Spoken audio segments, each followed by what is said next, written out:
So if you assume any rate of improvement at all, then games will be indistinguishable from reality. Or civilization will end. One of those two things will occur. Therefore, we are most likely in a simulation. The simulation hypothesis suggests our entire universe might be an advanced computer simulation created by a technologically superior civilization. This concept has captivated science fiction for decades, but also the minds of scientists, philosophers, and tech visionaries in recent times. Elon Musk is one of the most prominent advocates of the simulation hypothesis. In this exploration, we'll examine Elon Musk's Vedic birth chart to uncover the astrological signatures that incline him towards this simulation worldview. More importantly, we'll reveal both the illuminating insights and the shadow aspects of these karmic patterns. Join me in decoding the cosmic blueprint behind one of today's most controversial human beings and his philosophical views, and what it reveals about the nature of consciousness itself. Long before science fiction conceived of the simulation hypothesis, ancient Vedic sages revealed a profound concept called Maya, dating back thousands of years in India's spiritual tradition. Maya is the cosmic illusion that veils our perception of reality. It's the creative force that generates our entire phenomenal world, the forms, the sensations, and experiences we take as real. Yet according to Advaita Vedanta, this reality is not the ultimate truth. Think of Maya as a cosmic veil draped over existence, concealing our true nature. Behind this veil, we are not separate from each other or nature, but different expressions of Brahman, or the one ultimate, non-dual reality that encompasses everything. Each planetary position, house, and aspect in our birth chart reveals the unique pattern of Maya's cosmic play operating in our life. While both the simulation hypothesis and Maya emerge from vastly different cultural and historical contexts, they converge on a profound question: is the reality we perceive real? But here lies the divergence. The simulation hypothesis frames our existence in technological terms. We might be a digital player in an advanced video game. Maya, however, sees our illusion as part of a cosmic spiritual process. This ancient concept doesn't frame reality as a technological construct, but as a divine play of consciousness itself. Their proposed paths forward also couldn't be more different. The simulation perspective typically drives technological advancement and strives to master the system from within. This approach maintains the fundamental illusion of separation between self and other, reinforcing the very duality it claims to transcend, while seeking to gain advantage within the game rather than recognizing its illusory nature. Maya's wisdom points towards transcending the illusion. The solution isn't to improve the illusion, but to see beyond it to our fundamental oneness with all of existence. Vedic astrology enables us to understand the cosmic patterns that shape our experience. We recognize ourselves as both characters within this Maya's divine play and the consciousness witnessing it. In the Vedic birth chart, the cosmic illusion is most clearly revealed through houses 4, 8, and 12, and the corresponding water signs of Cancer, Scorpio, and Pisces. These watery domains govern our relationship with transcendence, offering gateways beyond Maya through emotional depth, transformation, and ultimate dissolution of boundaries. Vedic astrology divides the 12 houses into 4 fundamental goals of life, known as the 4 Purusharthas. The Dharma houses 1, 5, and 9 reveal our capacity for self-expression and finding meaning and purpose. The Artha houses 2, 6, and 10 show how we acquire resources and care for our physical needs. The Kama houses 3, 7, and 11 illuminate our fulfillment of desires, relationships, and pleasure seeking. Finally, the Moksha houses 4, 8, and 12 hold the potential for transcending the illusion of Maya and achieving liberation from the cycle of death and rebirth. While 9 of the 12 houses are primarily concerned with operating successfully in the simulation, the remaining houses, particularly the 8th and the 12th, along with the corresponding signs of Scorpio and Pisces, serve as cosmic gateways to transcendence through separation from the other 3 goals. These astrological territories function as cosmic crucibles where the ego must face down its own destruction before higher awareness can emerge. Now let's examine Elon Musk's birth chart to identify the astrological signatures that predispose him to an unconventional approach to reality, as well as the shadow aspects of his personality with Player 1 complex. As you can see, the ascendant is Gemini, the 3rd sign of the zodiac, embodying the intellect and the thinking principle. Gemini helps us to perceive duality, separating subject from object, allowing the ego to distinguish I or me as separate from others. This creates a profound spiritual dialectic in astrology. Gemini establishes the necessary duality for individual consciousness to function in the material world, while the moksha houses and signs facilitate the dissolution of those boundaries, offering glimpses of non-duality and transcendence beyond ordinary functioning. Here you see that Mercury, the ruler of Gemini, is precisely on the ascendant degree, creating a powerful Bhadra Mahapurusha yoga, which shows pronounced mastery of the Mercury principle, and one who will wield great influence in the world with the power of this planet. The strength of Mercury in his horoscope gives Musk great dexterity of the mind and intellect, and his remarkable ability to learn quickly, communicate complex concepts, and maintain curiosity across multiple disciplines. Mercury, as the mercantile or merchant principle, also disposes him towards being a successful businessman. Musk also has a powerful sun in the 1st house, ruling the 3rd house, Leo. This adds the vital element of purpose, power, and will to his life purpose. His moon in Leo in the 3rd house dramatically amplifies the certainty and authority with which he approaches his understanding of his 3rd house of knowledge and information seeking. If reality is indeed a simulation, Musk feels emotionally compelled to be one of its primary architects and scriptwriters. His emotional reactions to challenges often come with Leo's theatrical quality, whether through grandiose Twitter pronouncements or bold public statements about humanity's future. The powerful influence of the 3rd house in Gemini on the ascendant, sun, and moon explains the drive for communication and intellectual curiosity, but also manifests as potential intellectual ego and emotional detachment. Now let's look at the remainder of his planets. As you can see, all the rest of his planets occupy the water element, moksha houses 4, 8, and 12, or the zodiac signs of Cancer, Scorpio, and Pisces. Here you can see Venus and Saturn are in the 12th house, Rahu is conjunct and exalted Mars in the 8th house, and Jupiter is in Scorpio, and finally Ketu is in Cancer.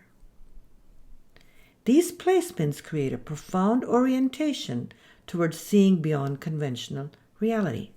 This astrological divide explains why Musk can simultaneously be extraordinarily effective at building within the simulation, creating companies, mastering technical domains, while also maintaining the stance that questions whether any of it is real.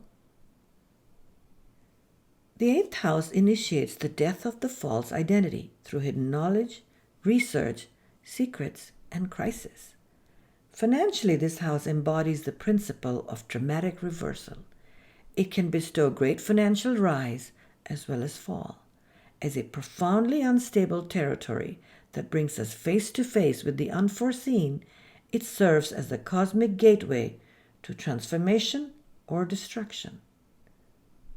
With a powerful, exalted Mars' courage, amplified in this house by a Rahu conjunction, the planet of extremes, overcompensation, and immoderation, Musk is unwilling to accept conventional limitations of existence in his business, public, or private life. Venus and Saturn are placed in the 12th house.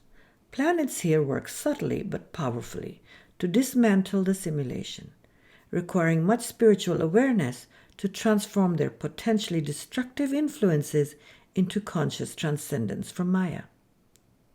Financially, Musk's 12th house placements manifests as his willingness to pour billions into seemingly impractical ventures, which align perfectly with his perception of living in a simulated reality, creating both psychological and financial extremes. The final pieces of Elon Musk's astrological puzzle are his Jupiter in Scorpio and Ketu in Cancer.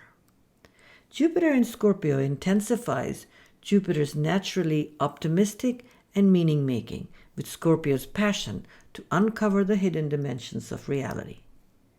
Ketu in Cancer creates emotional rootlessness and detachment from family ties and emotional attachments, pushing Musk to find fulfillment beyond ordinary comfort zones of family, kin, and tribe, like his quest for colonizing Mars and the survival of the human race. Now let's look at the sequence of his dasha. From birth to age 17, Musk runs the Venus dasha, a planet placed in his 12th house of dissolution and loss. More significantly, this Venus is conjunct Saturn, which creates a challenging experience of the 12th house energies. Saturn, as the 9th lord in his horoscope, signifies the father, and it's in the 12th house of loss. The first dasha we run is very significant, as it leaves the greatest mark on our tender mind. Musk had a tough childhood, with great turmoil, family dysfunction, and an abusive father. His biography reveals he began questioning the nature of reality at a very young age, with existential depression setting in his teens. He says, "I began trying to figure out what the meaning of life and the universe was, and I got really depressed about it, like maybe life may have no meaning." His obsession with superheroes, Dungeons and Dragons, and video games during this period reveals his natural attraction to alternative realities, virtual worlds where the rules of conventional existence could be transcended or reimagined. What's striking is that except for the brief interlude of the Sun and the Moon dashas between the ages of 17 and 33, Musk remains in the Mahadashas of the Moksha houses and signs for all of his life. So if you look here, you'll see from birth to 1989, he runs the Venus dasha in the 12th house. From 1989 to 1995, the Sun dasha in the first house. 1995 to 2005, Moon dasha in the third house. From 2005 to 2012, he is in the 8th house, Mars dasha in the 8th house. 2012 to 2030, he is in Rahu dasha in the 8th house, which is his current Mahadasha. And then from 2030 to 2046, he's in the Jupiter dasha in the sign of Scorpio, which is the 8th sign. And then from 2046 to 2093, he will be in the Saturn dasha back in the 12th house. The dominance of the 8th and the 12th house dashas throughout his life reveals a profound karmic pattern that cannot give conventional happiness or contentment, or even conventional success. The Moksha houses are otherworldly houses and not designed for worldly happiness or achievements. His accomplishments, while extraordinary, will never satisfy him, making him possibly the most unhappy, richest man in the world. In Musk's authorized biography, Walter Isaacson describes Musk as lonely, very lonely, with pain seared into his soul. Musk himself describes his life as an explosion of pain. I'd be careful what you wish for. I'm not sure how many people would actually like to be me, he says. The amount that I torture myself is next level, frankly. Now let's examine the shadow side of Musk's chart, which reveals a fascinating paradox at the core of his psychological makeup. In most horoscopes, especially when afflicted, as is the case for Musk, the shadow and ego-reinforcing tendencies of the Moksha houses, especially 8 and 12, and the zodiac signs of Scorpio and Pisces, are often overlooked by many astrologers. There exists a romantic tendency to focus on the spiritual potential of these houses while ignoring their darker manifestations. The 8th house is celebrated as the house of transformation and hidden knowledge, but its shadow aspects, as the house of deceit, particularly self-deception, remains dangerously under-examined. Also overlooked are this astrological territory's psychological struggles, deep-seated fears that produce control freaks who resist transformation. While the 8th house is tasked with uncovering deception and hidden agendas, as Musk believes he's trying to do, it's important for Musk to reflect on the shadow side of his intentions. Rahu is the ultimate trickster and can create the illusion of saving humanity without the corresponding discipline required to make a difference. Walter Isaacson describes Musk as one who has a serious hero complex. He says that Musk sees himself as a comic book hero wearing his underpants on the outside, trying to save the world. Similarly, the 12th house of Vyaya or loss is often romanticized for its connection to spiritual liberation, isolation, and transcendence. Its shadow aspects include escapism and hidden enemies. When afflicted, the most dangerous enemy resides within, i.e., our own shadow. It's our own blind spots that become the cause of our self-sabotage and self-undoing. The sense of detachment that this house produces can also show up as escapism and addictions rather than transcendence.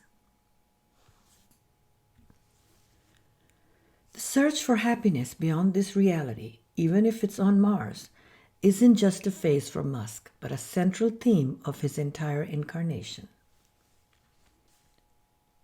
In his biography, Musk describes his mood swings, one in particular that he calls the dark demon mode.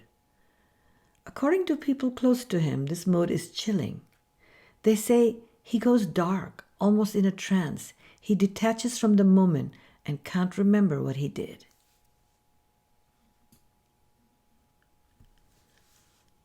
Another shadow aspect that we can explore in this horoscope is the possibility that Musk positions himself as the main character or player one in the game of reality. He may feel uniquely qualified and destined to rewrite the rules of society and existence. The recent theatrical chainsaw episode wasn't just a random act, but a perfect astrological expression of a Rahu-Mars conjunction in Capricorn. Rahu's overcompensation and Mars's aggression makes for an explosive combination, especially in the 8th house. In Capricorn, this Rahu-Mars energy is aimed at dramatically transforming established institutions through excessive force and boundary-breaking behavior. This planetary combination creates both the visionary ability to transform outdated systems and the shadow tendency toward destructive overkill that we've witnessed in Musk. This astrological signature explains his well-documented history of regulatory conflicts with governments and established institutions. This Rahu-Mars conjunction in the 8th house creates an extraordinarily unpredictable and volatile energy pattern. As biographer Walter Isaacson observes, Musk has an addiction to drama, a need to blow things up. When things aren't chaotic enough, a tendency to punch you in the face. This volatile pattern has created consistent upheaval throughout Musk's life, manifesting in both personal relationships and personal ventures. As you can see here, in April of 2029, Musk will go into his Rahu Mahadasha and Mars Bhukti. This will intensify this conjunction's danger as well as risk-taking, as the karma peaks before he transitions to his Jupiter Dasha. From a Vedic perspective, Maya is not just an error to be corrected or a simulation to be hacked. It's the divine play through which consciousness experiences itself in infinite forms. A more balanced approach to moksha houses and moksha zodiac signs recognizes that they contain both our highest potentials and highest challenges. The transformative power of these houses and signs often emerges precisely through confronting their shadow aspects directly rather than bypassing them. The highest spiritual insight isn't about escaping the cosmic game, but realizing how we play it matters deeply. Whether reality is a simulation or a divine illusion, recognizing the sacred in all beings transforms our experience from mere gameplay to conscious participation in this cosmic dance.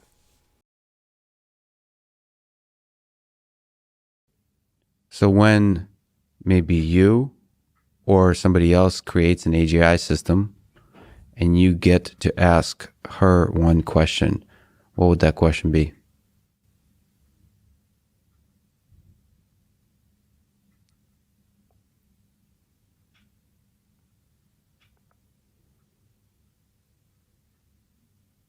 What's outside the simulation?